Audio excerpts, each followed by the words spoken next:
Star FM-i hommikuprogramm on teie soos, kell on 9:25. Meil on maitsemeelte koolitaja Kaja Tammsalu stuudios. Tere hommikust! Tere hommikust!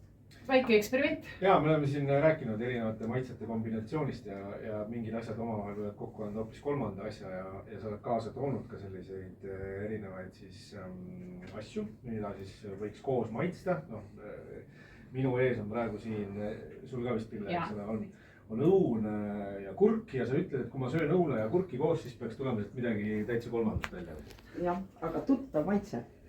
Midagi kolmandat, aga tuttav ja neid peaks sööma koos korraga. Suu kinni, mille pärast suu kinni mäludes.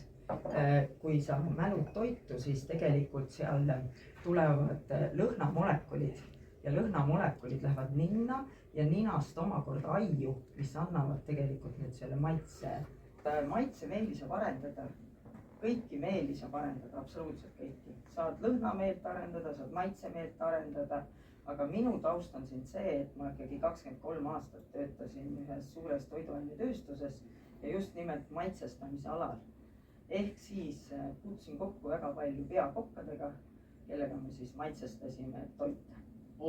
Ja töötasime välja mingeid retsepte koos. Et minu jaoks on see üks ääretult põnev maailm ja teiseks ka eluliselt vajalik. Ka siin, kui me nüüd hakkame siin mingeid teste tegema, siis samamoodi, kui me oleme kaks erinevat maitset kokku, siis nad omavahel hakkavad sulanduma. Ja kuna aju ei ole harjunud seda koos sööma, siis tema genereerib selle kolmanda maitse. Puudoleva. Puudoleva. See on, ja, või siis teeb ta sellistest maitsetest sama maitse, mis on meil juba ajus olemas, näiteks nagu värvidega. Väga hea näide, kui sa paned kokku rohelise ja kollase või sealdab sinise ja kollase, siis sa saad rohelise värvi. Samamoodi maitsetega. Paned sa mingid teatud toorained kokku, saad sa kolmanda maitse, mis sul ajus hakkab nagu mõtlema, et ohoh, ta tuletab mulle meelde seda maitset. Me ütleme, kõik põnevad maitsed tegelikult ongi ju välja tulnud tänu sellele, et keegi on katsetanud. Kellegil on midagi läinud kuntsu, issand jumal, magusa sisse viskasin soolast. Kui hea sool on ära. Siis meil on 5 põhimaitset. Mis on 5 põhimaitset? Magus, hapu, Soolane. soolane ja... Mis on 5? Lurr.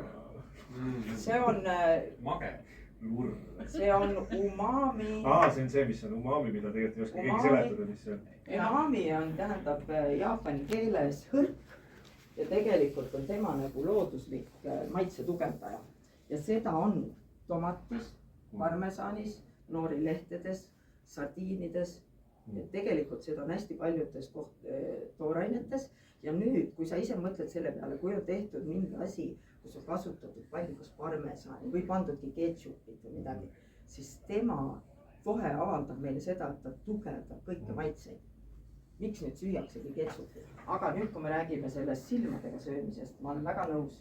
Kui sa lähed kuskile sööma ja sa näed, et seal on püreesupp, mis on siis hallikas, beežikas, lilla, siis sa nagu vaatad seda. Et millest see tehtud on? Ja see maitse võib olla suurepärane, sa ei võta seda elus. Pigem sinna juurde, kui lisada nüüd näiteks, ma ei tea, rukola või mingisugust värsket paprikat, porgandit, lihtsalt värsket kiilutada peale. Hoopis teine asi. Sa sööd silmadega. Ja seda tuleb alati meeles pidada, et see värvi kombinatsioon, kui sa taldrikule midagi paigutad, oleks siis nagu visuaalselt hea vaadata, sest esimene pilk on alati silmadega, siis on lõhn. Mulle meeldib ka silmadega süüa ja ma alati panen, kas või ma lõikan rohelist sibulat peale, mida iganes. Ta tekitab muus juba sellise mõnus. Rääkides sellest surströmmingust, mis on see rootslaste mädakala. Kas siis, kui ma seda lõhna ei tunneks, ma oleks võimeline seda nagu sööma? Jah. Pane nina kinni.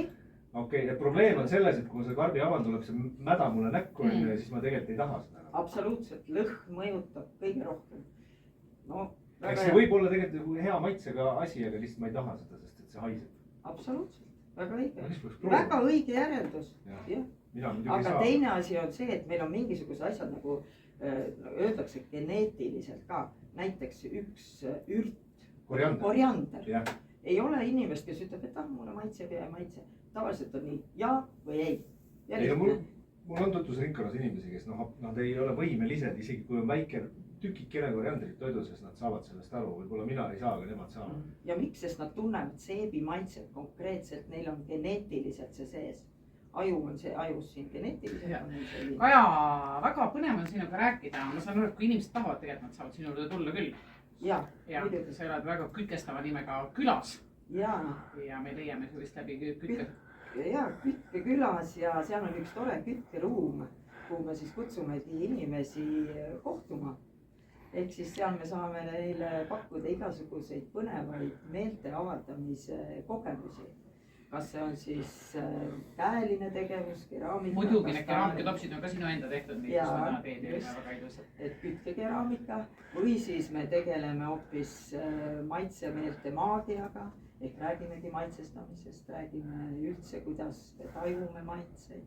Äge. Pikemalt. Aitäh sulle, Kaja!